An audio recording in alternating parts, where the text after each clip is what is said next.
Hey, what is up guys? Nandito naman tayo sa aking pangatlong video na kung saan tatalakayin natin ang environmental protection. At kung bago pa lang sa aking YouTube channel, mag-subscribe ka na at click the notification bell button para updated ka sa aking mga susunod na videos. The 7 environmental principles. Number 1. Everything is connected to everything else. Ang lahat ng bagay ay magkakaugnay. Human interaction with nature oftentimes alters the ecosystems. The waste of improperly disposed of brings about the deterioration of land and water quality. This may in turn reduce their capacity to provide life for other organisms. Deforestation causes soil erosion and other deposited on the water bodies covers the coral reefs, resulting to fisheries loss. Number 2. All forms of life are important. Ang lahat na may buhay ay mahalaga. All living organisms were created for a purpose in relation to humans, other species on Earth, and global ecosystem in general. Thus, when a species becomes extinct, it is like removing a piece of jigsaw puzzle from the web of life. The variety of forms manifested by the different levels of biological diversity, community, species, and genes contributes to the stability of the environment. Number 3. Everything must go somewhere. Ang lahat ng bagay ay may patutunguhan. Byproducts of consumption go back to the environment. Everything that we throw away, pieces of paper, leftover food, peelings of fruits, plastic wrappers, used containers have to go somewhere. Even plants and animals have their own wastes, feces, urine, and dead leaves and branches. It is the law of nature that byproducts of metabolism return to the soil acted upon first by worms, bacteria, and fungi, and then converted into minerals, to be again absorbed by plants and eaten by animals.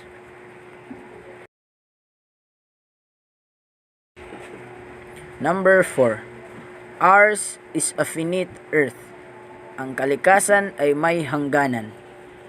Everything that we need is provided by nature in abundance: food, water, energy, minerals, and air. However, some resources that we depend upon nowadays are extracted excessively but are slow to replace. These non-renewable resources experience limits of supply. For instance, fossil fuels produced over thousands of years may be exhausted in 100 years. Some energy sources, like water and wood, may be replaced easier but have become inaccessible due to pollution and excessive extraction. Number 5. Nature knows best.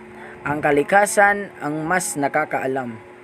Nature manifested certain processes that enable it to maintain balance and remain in a state of equilibrium. The nutrient cycling of nitrogen, carbon, sulfur, and phosphorus in the air, water, and land indicates that minerals are utilized within the confines of the earth. The flow of energy from the sun enable lights to be converted into sugar in plants through photosynthesis, and later for consumer organisms to obtain energy from plant starch. Number 6. Nature is beautiful and we are stewards of God's creation. Ang kalikasan ay maganda at tayo ang tagapangasiwa ng lahat ng nilikha ng Diyos. Different religions from Islam to Buddhism to Judeo-Christians to indigenous peoples, animism, express the beliefs of caring for the earth, including all creatures. Number 7. Everything changes. Ang lahat ay nagbabago. Change in the biophysical world occur naturally. As they say, there is nothing more permanent in this world than change. Consider the following examples. Metamorphosis of caterpillars to butterfly illustrate the morphological changes that occur in living forms. The increase of vegetation on Earth augmented the amount of oxygen in the atmosphere through time. Thank you for watching. Hope na marami kayong natutunan.